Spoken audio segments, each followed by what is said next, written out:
Moving to a rundown desert theme park was not exactly part of Aven Green's plan. Aven's used to people staring, but starting over at 13? That's a whole new kind of awkward.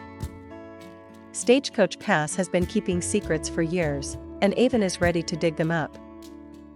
When Aven meets Connor and Zion, she finally finds people who get it, being different isn't easy.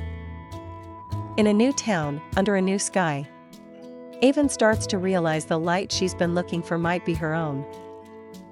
She can strum a guitar, bake cookies, and solve mysteries, all with her toes. She can do just about anything, but figuring out who she is? That's the real challenge. She's ready to try something she's never done before, on the field and in life. Hidden clues, family secrets, and a mystery buried in the past.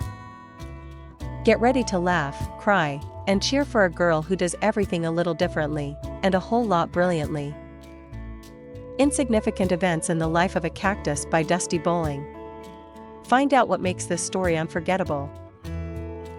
Don't forget to subscribe, like, and share BookPEEK.